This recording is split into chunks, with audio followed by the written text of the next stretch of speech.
All right. With that being said, a huge thank you to Dr. Hari Shetty and Dr. Rajiv Ranjan.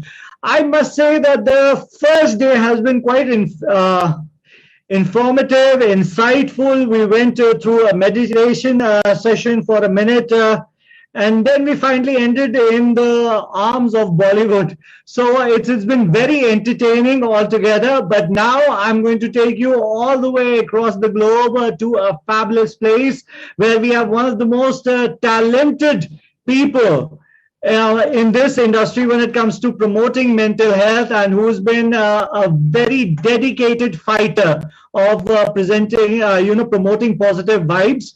He'll be speaking on redefining the impact of spirituality on mental well-being.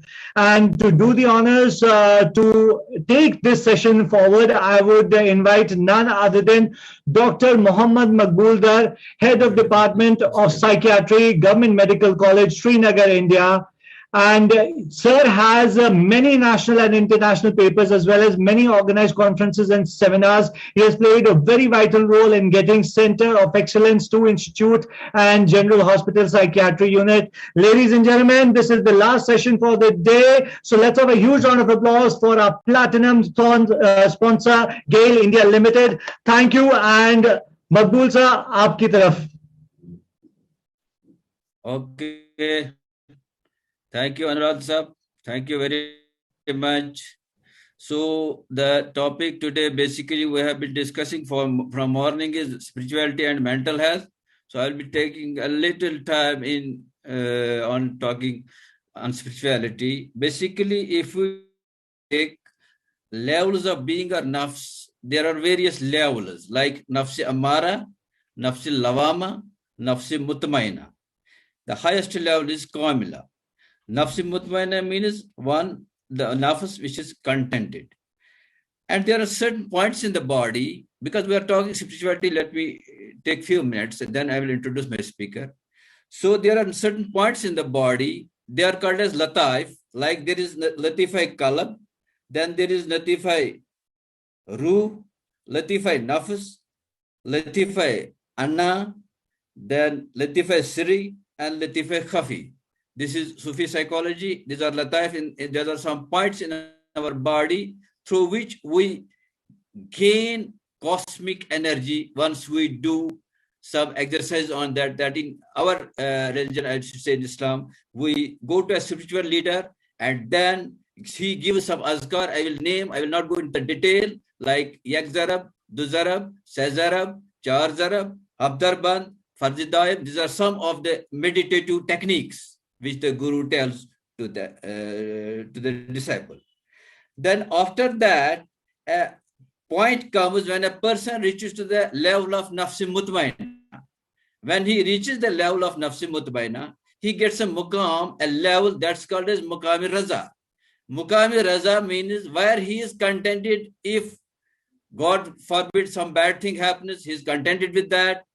If good thing happens, he is contented with that. So what happens? That God forbid if some bad thing happens, he is contented. Again, he says it was from Almighty. So there are less chances that he may land into major mental problem. He may land into major mental problem. And there have been various studies, as you might have been discussing from the morning. I was not available from the morning. I just joined for half an hour, then I was busy with my own schedule. So there are various studies that spirituality is a positive. Now I have the topic is redefining the impact of spirituality on mental well-being, and our speaker today is Dr. David H. Rosmarin. He is the director of McLean Hospital Spirituality and Mental Health Program and Associate Professor of Psychology at Harvard Medical School's Department of Psychiatry. Dr. Rosmarin is a clinical innovator and the author of Spirituality, Religion, and Cognitive-Behavioural Therapy, a guide for clinicians who has pioneered the integration of spirituality and cognitive behavioral therapy. He is also a prolific researcher with over 100 peer-reviewed scientific papers. editorials, and book chapters to his credit. Dr. Rosmarin's clinical work and research have been featured in Scientific American, the Boston Globe, the Wall Street Journal, and the New York Times. I request Dr. David to start the presentation. Dr. David, please. Hello, good evening, everyone. Thank you very much for that very kind introduction, and also thank you for having me. By the way, you neglected to mention that my work has also been featured in the India Times. So a couple of years ago, my work made it to India. I was delighted at that time, and I was also delighted when I received the invitation to come to this conference. I was hoping that I'd be able to visit in person, but nevertheless, I'm actually happen to be in Chicago today. I'm traveling, which is why I'm outside. I hope there's not too much background noise for today. And I just want to say a couple of things about why I'm here. The Mental Health Foundation of India is really doing wonderful work, addressing into issues of mental health and well-being through multidisciplinary collaboration and even government advocacy and education and training and outreach. And it's all happening within one of the largest and fastest developing countries on earth. And similarly, the All India Institute of Medical Sciences, in New Delhi, it's an internationally recognized medical college, and Rahat charitable and medical trusts are also well-respected non-for-profit organization doing amazing work, championing science and practice of mental health in many domains, including science and medicine, that is, including in many domains, including mental health.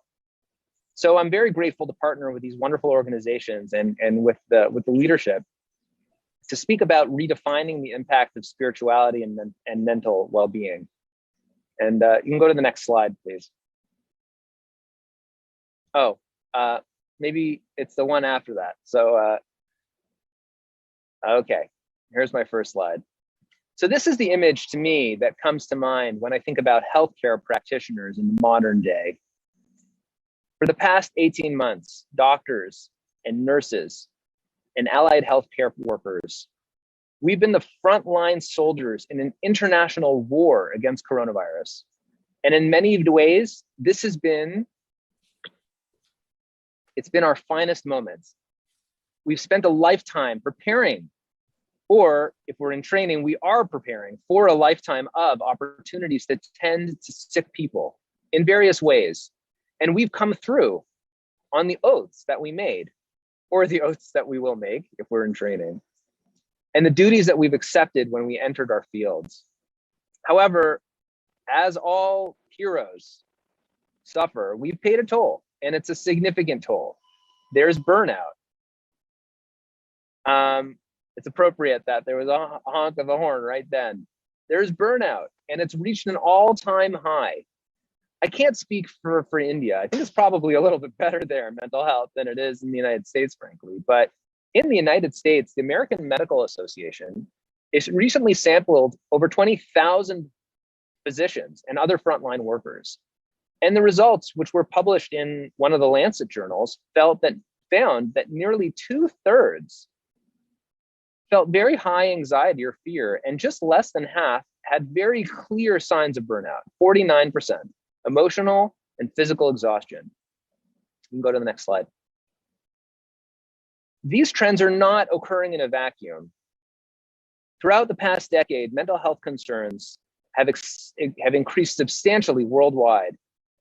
Again, here in the United States, prior to the coronavirus, 1/5 of adults every year had a full-blown anxiety disorder. And 1 in 20 adults, about 5%, have a serious mental disorder, which leaves them incapacitated or potentially even worse. In fact, neuropsychiatric disorders are the leading cause of disability. The number one reason why people have to receive government support here in the United States because they cannot work. And suicide is the second leading cause of death among individuals under age 35. In fact, it's so prevalent that more people die every year by suicide than from cancer, heart disease, stroke, AIDS, and chronic lung disease combined. But getting back to our clinician burnout in this context, and given what we've all gone through in the last 18 months, it's a real concern. This is a medical concern. If you look at turnover rates and staffing concerns, it's a veritable crisis in many locales. Just getting people to go into medicine, right? Who'd be crazy enough to go into a field where you're going to be working much more than compensation, much more than there's a need, much more than the needs exceed our ability to do it. And we know we're going to do that, and we're all signing up for it. So therefore, if we want to have healthy societies, we need to have healthy medical professionals. All of us are signing up for stressful lives. Let's get that straight. So if this is your average level of stress, a clinician is going to be up here. That's the way it is. But it can't be here. It can't be here. That's not healthy. There's a line. So what can we do about this? You can go to the next slide. How can we cope with the circumstances of the day? All the uncertainty, all the demands that are on us. Simply put, it comes down to, I believe, 2 words, which is called self-care. We have to take care of ourselves. And I don't think it's selfish. I don't mean it in a selfish way. For people who are selfless and people who are giving of themselves day and night, self-care is investment, frankly. It's investment in providing for others. Self-care is a facet of stress management. It's one of the oldest and most widely studied forms of psychological intervention. It's also extremely effective. So in terms of redefining, if you will, spirituality and its place, at least for medical professionals in this day and age, I believe spirituality is a facet of self-care and stress management. And to those ends, I think it's important to define stress, to talk about what stress management is, and to place spirituality in its rightful context. I'll give you some ideas about spiritual tools that you could potentially use, or spiritual ideas, but frankly, I mean, I'm speaking to folks in India. You're a lot more spiritually developed than than we ever will be here in the United States. So I think you have a lot of tools there. As was said at the introduction, what a beautiful set of comments about the wondrous ability of spirituality to help us achieve contentment when good and bad things happen. Those are wonderful resources that you all have. But where does it fit in? Where does it really fit into our professional lives? Is this something that actually we can utilize to make our lives better as physicians, as clinicians, as people who are helping? I think the answer to that is yes. So let's put that in the context. Okay, next slide. Okay, what is stress? Stress occurs, it's almost like math. It's very simple when it occurs. It's when we have demands and we have resources, and the demands we have exceed the resources. That is stress. Demands are broad. They include anything we need to get done, any responsibilities, anything on our to-do list, so to speak. And a resource is anything we have to do that with, whether that's time, or it's finances, or it's our capabilities, or anything. So when we have 20 minutes to make it to a place that's 30 minutes away, that's going to be 10 minutes of stress, so to speak, the difference between our capacity and our demands. Okay, next slide. Now, not all stress is bad. Exercise physiology teaches us that muscles grow stronger when we experience mild to moderate stress, when we push just beyond our capacity. But if we push too far, then obviously that's not good. But again, the main point here is that not all stress is bad. A temporary depletion of resources can build greater strength and resilience. Just like the muscles, they become strained. A little bit is good, but if they can become damaged if we sustain excessive pressure on them. And our minds, the main thing isn't necessarily the amount of pressure at a moment of time. Sometimes that'll snap a person, but usually not. Usually it's the amount of pressure sustained over time. Our muscles, if we have continued depletion of their resources, that's where people get into trouble. Once or twice, it's not so bad. But if it's continuous, that's a problem. our minds are the same way. We need time to recover. We need time to regain our strength after a stressful period. And the relationship between stress and productivity is on your screen. It's a famous U-shaped curve. The psychologists who put this together were Yerkes and Dodson, very famous psychologists who put this together. And the point is that stress actually improves our performance, but at a certain point it starts to decrease. And when we face challenges, we need to be mindful today. Is the stress that we're experiencing, is it increasing our performance or is it decreasing our performance?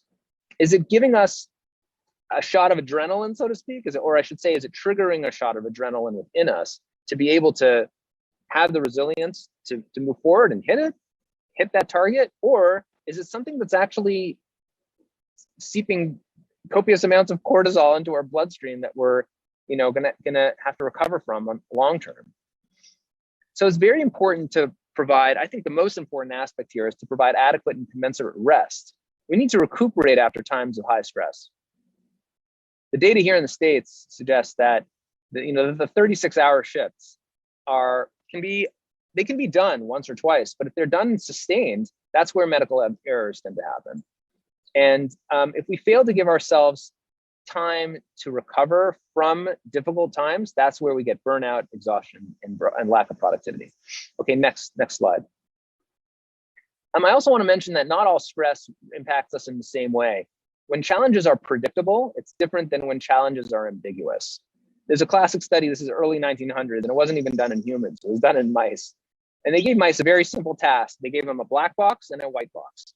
And so it's a simple task. They wanted the mice to go into I think they wanted them to go into the black box and not into the white box.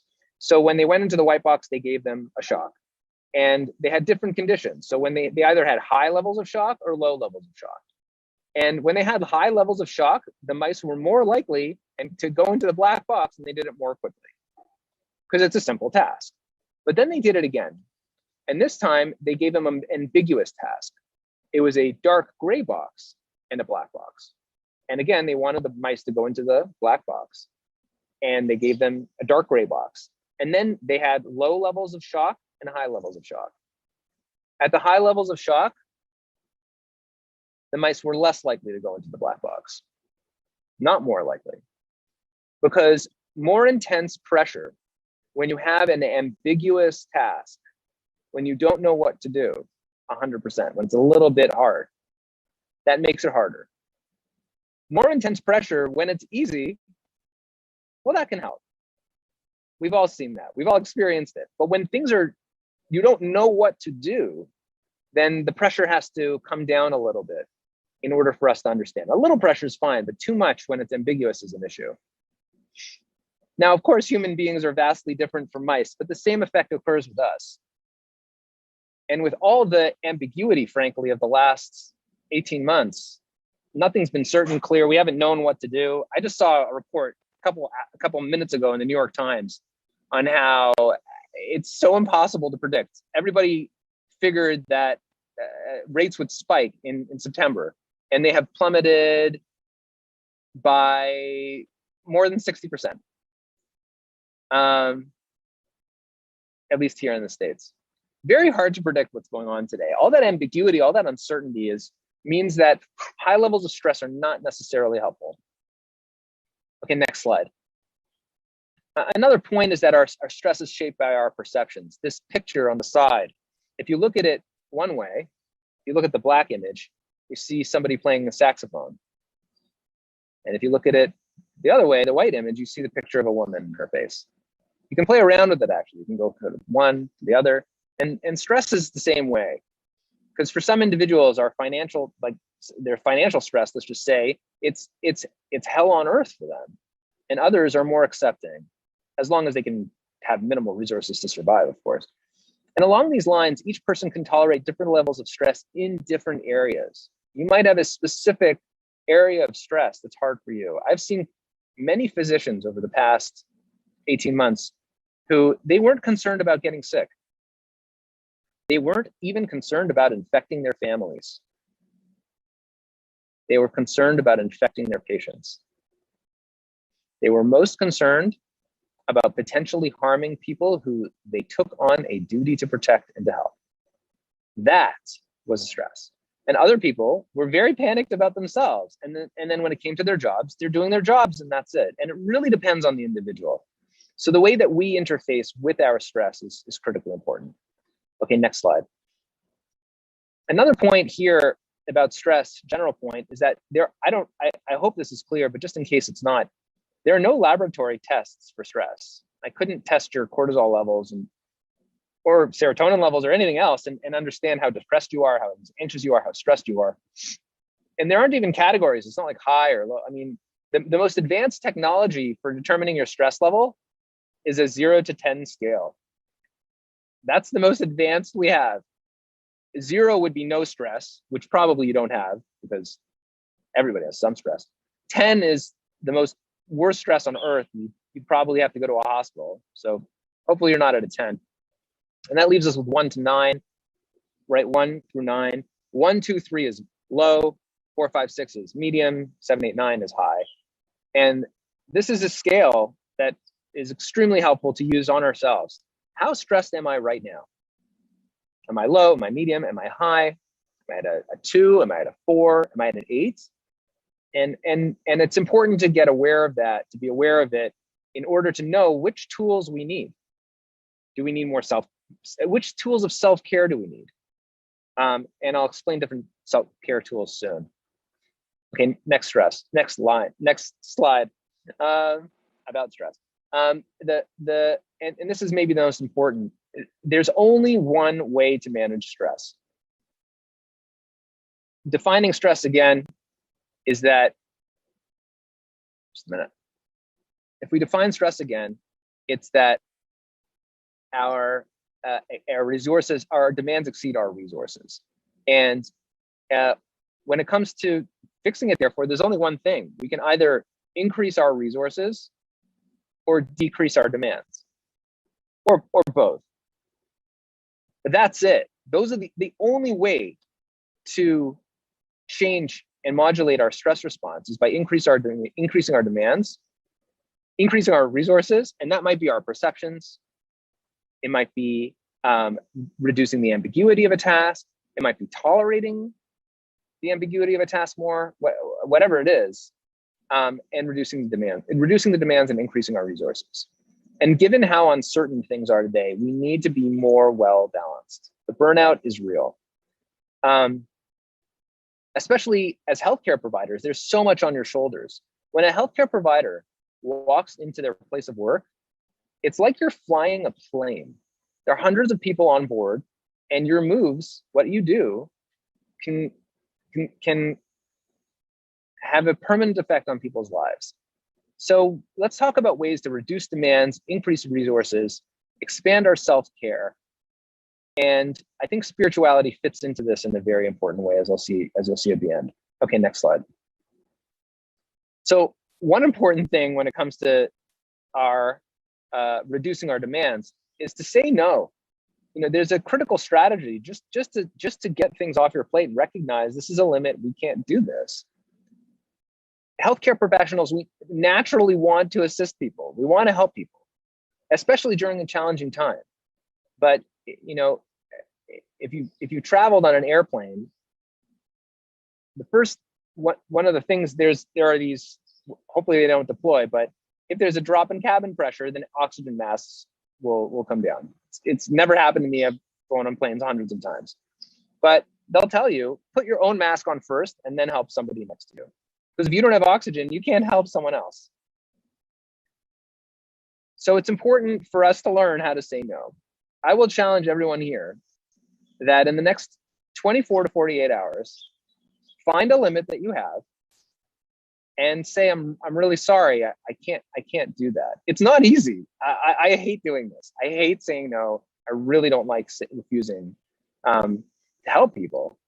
But sometimes it's just beyond my capacity, and it's important. It's an important. We have to recognize our humility. Frankly, there's a spiritual aspect to this alone, which is we're only one person, and how much can we really manage? So there are going to be limits.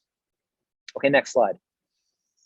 Another piece is to disconnect. I don't know how it is in India, but these devices are completely addictive, and we're tethered 24/7, hopefully not.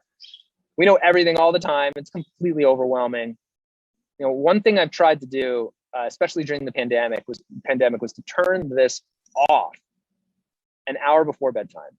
Firstly, to set a bedtime, which we'll get to all soon, but I keep my phone away from my bed. I do not sleep next to my phone. It's not next to my bed.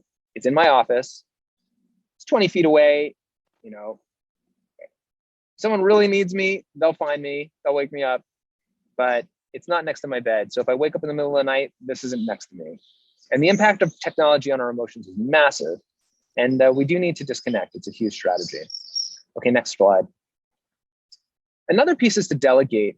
This is easier to do, obviously, if you've been in the field for longer, and harder if you're more junior. But I hope everyone here has friends and colleagues and others who they can work with and transact with and say, hey, I'm really having a hard day and I need something done. I might need my shopping done, my groceries, my house needs to be cleaned out, whatever it is, or it could be something on your professional list. And it's very important to delegate, to see what can I ask somebody else to do for me. Healthcare professionals do not like to ask favors from others. We like to provide favors, right? We're the kind of people who like to go in, help, never say no, always helping other people, putting out fires. But we need others. We need to support on others. We need the support of others as well. So I would even encourage everyone here, again, in the next 24 hours, to identify 3 things that you can ask someone else to do. Ask someone else for a favor. By the way, if you're a healthcare professional, especially now, you're a hero. People love doing stuff for heroes. Take that. Take it. It's a resource. And it's a way to reduce your demands. Okay, next slide. Now, about self-care, I mentioned this before. Self-care is not selfish. I want to mention a few things here. When it comes to a spiritual approach, this is sort of the way I conceptualize this. There are 3 areas of connection, if you will, in our life for self-care and for other things as well. There's our relationship with ourselves, if you will, a body and a soul. There's our relationship with others, and there's our relationship with our spirituality, whatever that is. And these are a pyramid. Our relationship with ourselves, you can't have a good connection with somebody else if you're not whole within yourself. And it's very hard to have a spiritual connection if we don't have a relationship with other people. So it's almost like our relationship with ourselves is the base, and our relationship with others is the next level. And finally, at the top of our pyramid, we have a relationship with a spiritual being. And if that's the case, then our body-soul connection, our connection with ourselves, it's not selfish, because it's necessary to thrive and to have connections with others. Okay, next slide. So to that end, there are 3 areas that everybody must have, especially physicians, especially clinicians, especially healthcare professionals: exercise, diet, and sleep. Exercise, diet, and sleep. These are often considered luxuries. Today, they are definitely not luxuries. Here in the United States, the Heart Association of America and the US Department of Health and Human Services, they specify that adults, should do at least 150 minutes to 300 minutes of moderate intensity exercise every week. That's between 2.5 and 5 hours a week. It sounds like a lot, right? Plus muscle strengthening at least 2 days a week. Now, interestingly, the American Psychiatric Association does not recommend guidelines for mental health. Perhaps they should. But if anything, that's the minimum. 5 hours a week, at least brisk walking or something in order to get your heart rate up. I'm going to encourage everybody here again, get out of your house, walk around the block, at least. But hopefully, if you can, whether it's a bike or going for a run, free weights. These are options that we have, I hope, and these are critically important. And that's for physical health. For our mental health, we definitely need this. Okay, next slide. Now, I don't know what it's like in in India so much, but here in the United States, when it comes to emotions and food, this is what comes to mind. And obviously that's not the ideal. So next slide. The truth is that nutrition has a huge impact on our mental health. If we think about caffeine, often when it comes to self-care, people think about caffeine as a sleep supplement, which is not healthy or effective in any way. Aside from the jitters and nervousness and headaches and addictive qualities of it, higher blood pressure, the maximum recommended dose, at least for kids in the United States, is 45 milligrams. One iced tea, an iced tea has 70 milligrams. And sugar is another thing. Sugar consumption today is completely out of whack, So these are often ways, instead of preparing healthy meals and actually also enjoying company when we're doing this, people often, skimp on it, and it's not healthy. Okay, next. The most important, though, is sleep. I think it's for a deep spiritual reason, in fact, but I'll get to that in a minute. After Thomas Edison's invention of the light bulb, ever since then, our society has been chronically sleep deprived. And the effects of not getting enough sleep are literally catastrophic. Massive effects on depression, anxiety, stress. I have seen many patients come in with clinical depression, and I didn't speak to them about their problems. They were not prescribed serotonin reuptake inhibitors or any other medications. We simply worked on their sleep. We had gave them a bedtime. We gave them a wake up time. They were not allowed to sleep during the day. We created an activity chart. So during the day, they're active, and at night, they went to bed. They got a better pillow. They got blackout blinds to make it nice and dark. They learned to relax and go to sleep. And within 2 weeks, I've seen this numerous times, their depression went away. Numerous times. And there are laboratories that have studied this. I think the deep spiritual reason behind it really is that it keeps us humble.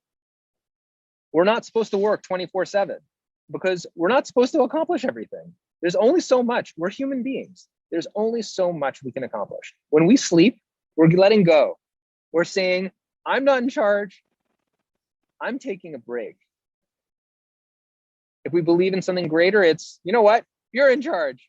I'm not in charge. I'm gonna take a vacation, an 8-hour vacation, whatever, 6-7 hours. In terms of the actual amount of sleep, the average adult needs between 7 and 9 hours. It's probably sounding like a lot to you. It sounded like a lot to me when I first heard of it. I'll also tell you this. I'm very careful about my sleep.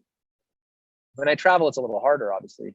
And during certain periods of the year, it goes down. Sometimes emergencies happen and I don't sleep at all. So that happens, of course. But chronic sleep deprivation, I'm very careful about my sleep. And since I started being more careful about my sleep several years ago, my productivity has increased substantially. I think this is the #1 strategy for self-care in many ways. Okay, next slide. But beyond our relationship with ourselves, exercise, diet, sleep, shifting our perceptions, is our relationship with others. Our connections with others, especially romantic relationships, are critically important. In fact, there's data that female participants in long-term romantic relationships who are undergoing functional magnetic resonance imaging scanning of their brain, while they receive painful electric shocks, painful stimulation, if they're viewing pictures of their partner, their loved partner, versus strangers or objects, their pain ratings are lower, and pain-related neural activity is lower in the dorsal anterior cingulate cortex, the anterior insula, greater activity in the ventromedial prefrontal cortex, and relationships between connection, the degree of connection that they have with their partner, and the amount of neural activity and the reduction in pain, they're all correlated with each other. Our close relationships, they not only benefit our survival, they're a key factor in reducing our stress. Everybody needs someone that they can go to say, hey, I'm having a hard day. Can you listen to me? Myself included. If it weren't for my wife and my kids, I couldn't do anything. I really couldn't do anything. And this also, I think, has spiritual overtones, because when we realize that we need other people, It keeps us humble. It's not all about us. We do need others. Okay, next slide. Also, social life today is very limited, at least in the United States, due to our workplace cultures they're very productivity centered. We pursue success. We don't pursue relationships or connections with each other. Workplace culture in America anyway, it's shifting. Gradually now, employers are now creating just a day for the staff to get together and hang out. A couple of days a year. In other words, for people to engage with each other and to speak with each other. Most healthcare professionals in particular, overworked, underpaid, expected to be perfect all the time. Sorry about the background noise. And a couple of years ago, I was amazed by some data I saw that the number one reason why college students do well in college, as opposed to crashing and burning, essentially, is if they have at least one friend that they can speak to about whatever's on their mind. We need to be vulnerable with somebody.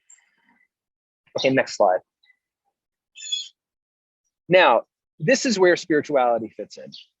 Because if we're focused on nurturing a healthy relationship with ourselves and with others, another aspect of that, which not everybody, but many people on earth want, is to nurture our spiritual sense. And this is a tremendous resource.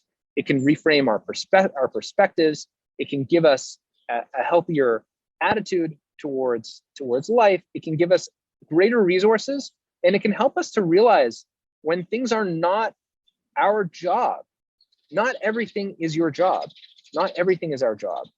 And spirituality, I think, can foster everything that we've spoken about until now, although it is a separate dimension of it. I want to just mention something here, though.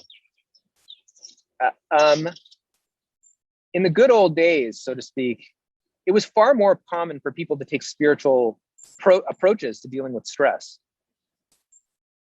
But today, it's become something that we ignore. The American Psychiatric Association has put out several helpful documents on how to deal with mental health in the last 18 months. And none of the recommendations relate to spirituality. None of them.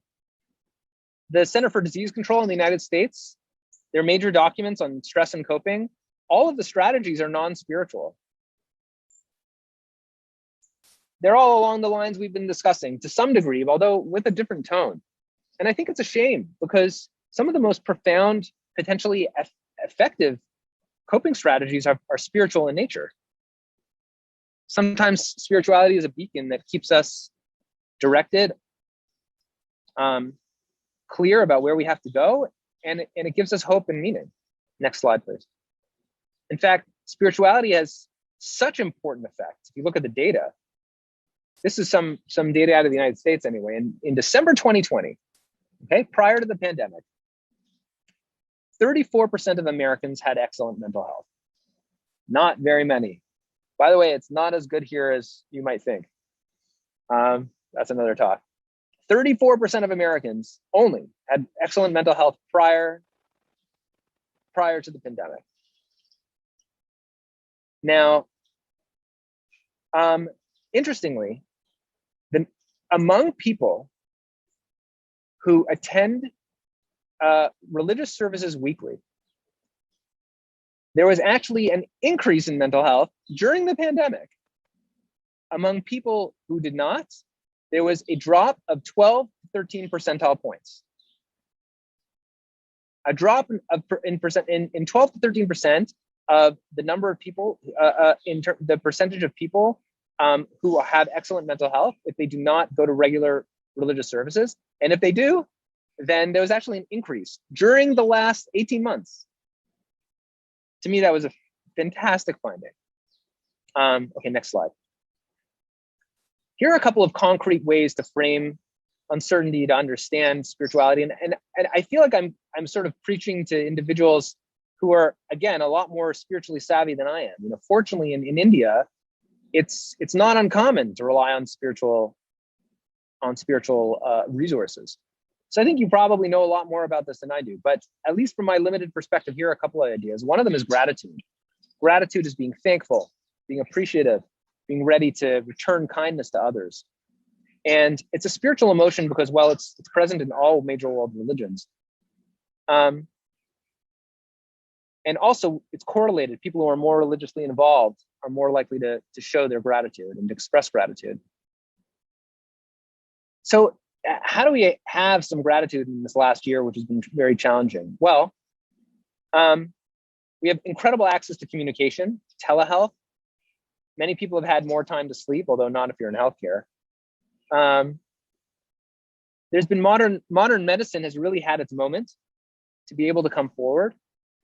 For a while, there was less transportation and better air quality. So hello? Okay, sorry, I thought I heard someone. And, none of this mitigates our stress, but certainly focusing for 1 minute a day. I would challenge everybody here to focus 1 minute a day, a meditation, if you will, just to count your blessings. To spend 1 minute a day counting what's going well in your life. Okay, next slide. Yeah, another one, we call it meaning making. Meaning making came out of Viktor Frankl's work. He was an Austrian Jewish neurologist and psychiatrist. He was a survivor of the Holocaust. And in fact, he found that people, even in the Nazi concentration camps, they could continue to survive and even thrive under extremely dire conditions as long as they found meaning and purpose in their suffering. And as long as they could envision the future, as long as they could see that they were working towards something. The clinicians who fared the best over the last year were the ones who said, we are doing this in order to have a better day, in order to help our patients so they can have a better life, in order that there could be a future. Envisioning that future as opposed to being hopeless and not seeing it is critical. And it's an aspect of spirituality in many regards, because when we find meaning and when we have a sense of hope, there's nothing more that's going to keep us going in many ways. So here's some questions to consider. Why did you go into this field? Why are you going into to help people? What are you passionate about? What do you love doing? What's the real purpose here? Once we focus on that purpose, on the meaning behind it, it's so much easier. And this is powerful medicine. This is actually medicine. And I would encourage everybody here to think about at least once a week and to speak about it with somebody who you care about. What are you trying to accomplish? What do you really want to do? And what can you do in order to achieve that? Okay, next slide. And this, I think, is one of my final slides. Another piece is embracing uncertainty. Psychological science has taught us that our anxiety levels, our stress levels are highly mediated when we cannot tolerate uncertainty. They're mediated by an intolerance of uncertainty. If we can't tolerate not knowing what's going to happen next, we're going to be more anxious. There's a spiritual perspective that we do lack control. We are human. We are inherently vulnerable. It's not pleasant to think about, but we might as well have had a pandemic 10 years ago. And we might have another one. We've been at risk for viral outbreak for decades. And there are many other things like rising sea levels or potential radiation due to astronomical events or absolute currency devaluations, economic collapse. There's so many other things that can happen, earthquakes. And the current crisis calls upon us to recognize that we're not invincible. We're not impervious to risk. And when we stop fighting against uncertainty and recognize that, we embrace it, when we embrace our uncertainty, as opposed to trying to control it, then we can see my purpose in life is not to control the future, but I'm going to do whatever I can in order to try to make the most meaning and purpose out of this existence that I've been given. That's where innovation happens. That's where medical innovation, political innovation like international diplomacy, educational innovation, that's where all of the magic happens. When we recognize I can't control this, but I can do what I can, and I'm going to put my efforts there. So I'm going to encourage everybody to think about a time in the past where things were out of control And to think about, once we accepted that we're out of control, what happened? Were we able to embrace that uncertainty and able to move forward? And I hope the answer is yes. Okay, fine. Next slide. I'm going to draw this to a close, and I want to tell you a story. In fact, the story came from my mentor, my spiritual mentor, Rabbi Lawrence Kellerman. Hopefully I'm going to see, actually, this weekend. He told me the story. He said there was an ambulance, and it was called to a medical emergency. And there's a driver and 2 medics. And they arrive on the scene, and it was a very dire situation. They stabilized the patient, but the patient was just enough stable to be able to make it through transportation to the hospital. But it was really very, very dire, touch and go. And en route, the driver, he realizes that there's a problem. And he says, I'm really sorry to the medics, but we have to stop for gas. We're almost out of gas.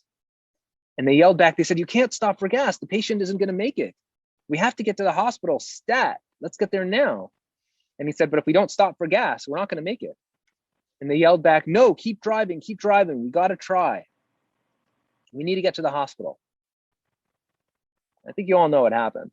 They kept driving. The ambulance ground to a halt 1 mile from the hospital, and the patient died. Healthcare professionals need to fill your own tank with gas. You need to have a full tank. Never drive with less than a half a tank of gas. Today, we reviewed 10 different strategies, reframing your perspectives, reducing ambiguity by simplifying your decision process and recognizing that, and especially using self-care when you have ambiguous tasks. Being more aware of your stress, the 1 to 10 scale. Saying no. Disconnecting from technology, at least for an hour before bedtime. Delegating. Exercise, diet, and sleep. I'll count that as 1. Reaching out to others. Showing them that we're not invincible. And then spiritual self-care, like gratitude, meaning making, and finally harnessing faith to embrace uncertainty and to recognize we're not in control and to be okay with that. I'm just going to say this, that everyone here is important enough to need a little less demands, a little more resources. Treat yourselves as the important people as you are. And when you do, then your patients will thrive. They will thrive, and so will you. And it is a tremendous honor and a privilege to partner with you on that journey. Final slide. Thank you very much.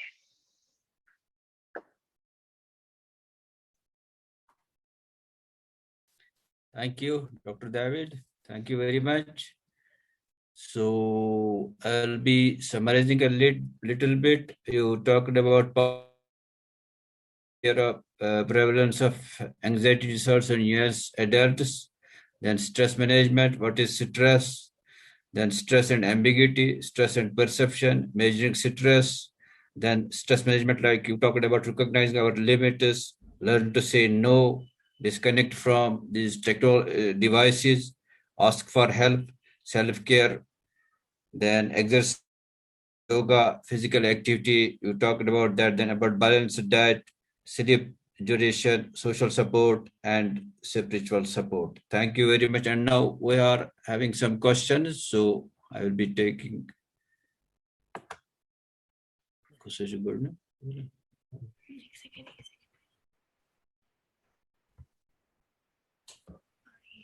There's a lot of stigma. First question is, there is a lot of stigma within the medical fraternity towards seeking help. Even the individuals who are able to recognize the burnout, they often do not acknowledge it. What can be done about the same? That's a good question. I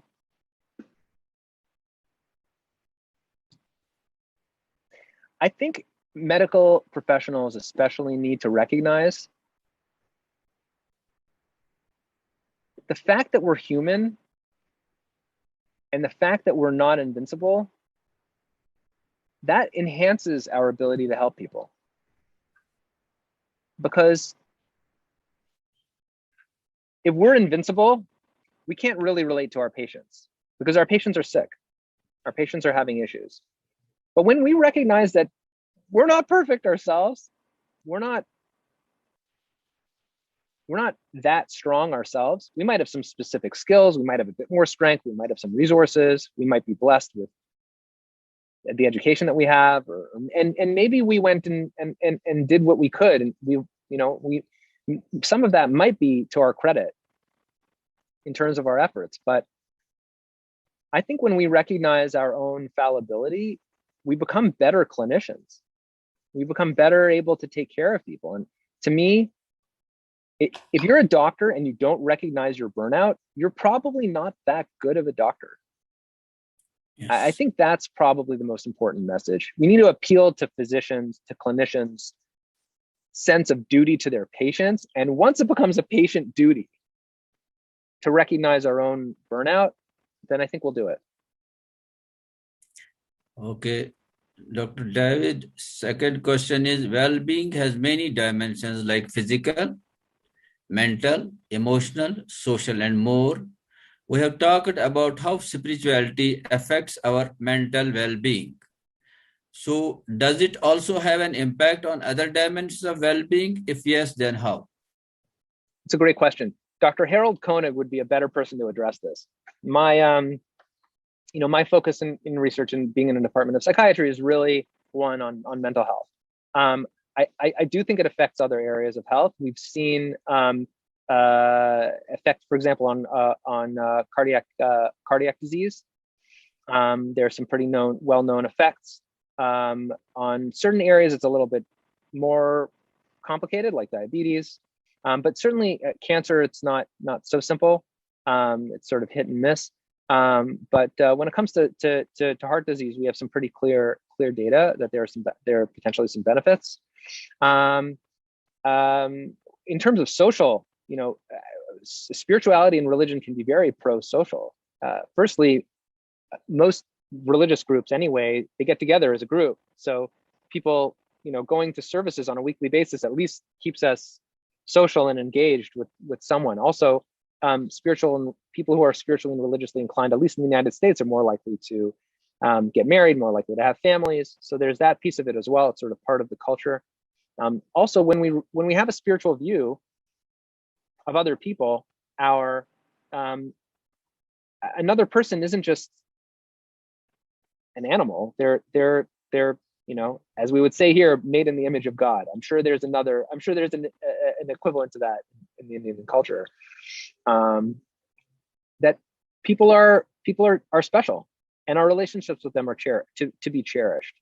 So yes, the short answer is yes. This does have implications across the board. The topic today was stress, but that's a longer discussion.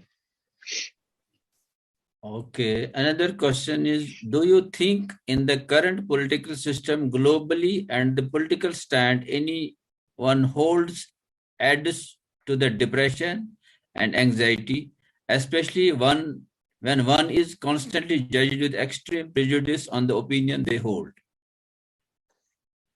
I'll tell you, my biggest concern about the political climate today is a lack of conversation. Disagreement has always been the case in human history. The question is, do we have conversations and do we continue a dialogue with people who we disagree with? Do we actually work with them? Do we partner with them? Do we find common ground and work on that together? Or do we go our separate ways? Going our separate ways, I think, it causes extreme burnout, causes greater ambiguity, causes substantially more stress. And frankly, it's not very spiritual, because if somebody was brought into your life, then they probably have something to teach you. So those are a couple of musings about the matter. Another question. One thing I really love in Jewish culture is the Shabbat Shalom, where the entire family goes on a detox for 24 hours for anything electrical, and they all regroup their energies positively and collectively over food songs, just spending time with each other. Do you think this positive attitude should also become a healthy practice amongst all humanity in general? If yes, then I am, I am a Jewish Sabbath observer, and I do take a break from technology. I'm, for about 24 hours a week, and it's not an easy practice, but to me it's a wonderful practice. I couldn't live my life otherwise.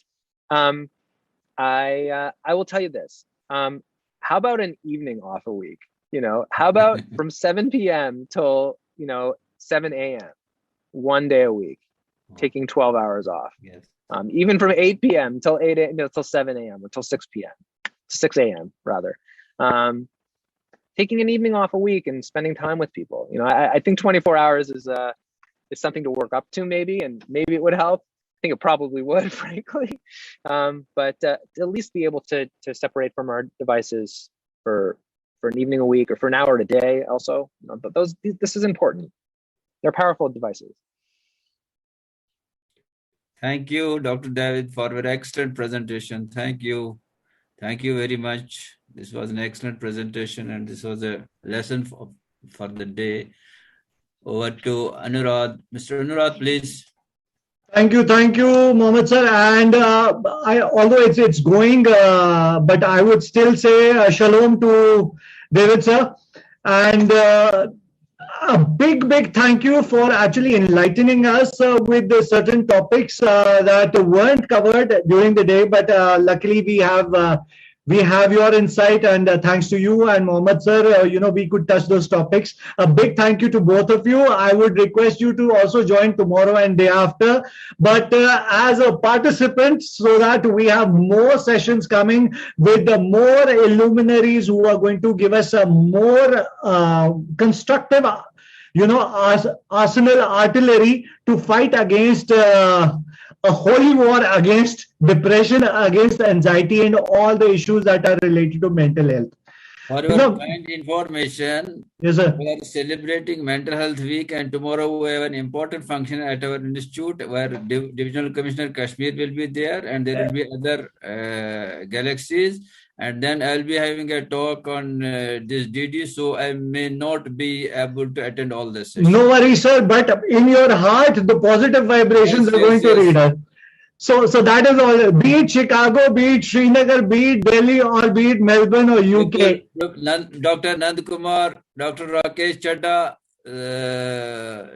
Janab Af, Aditi Ji, Sab, Dr. David, they are all in my heart. They're all in my heart. Thank you, sir. With that being said, ladies and gentlemen, don't forget to hashtag unlocking the power of being. Do tag us on our social media, be it AIMS, be it MHFI, and be it Rahat.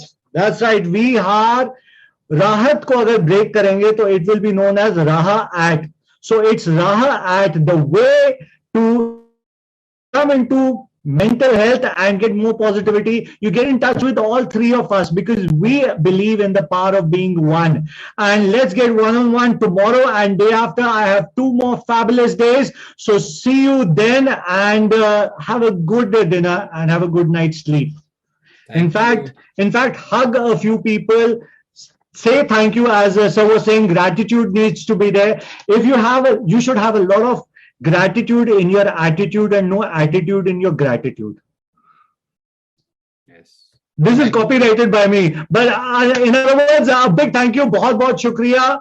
And thank you. Bye. See you tomorrow. Loads of love, loads of blessing, loads of positive vibrations. This is MC Anirudh signing up. Thank you. Thank you very much. Thank you. Thank you.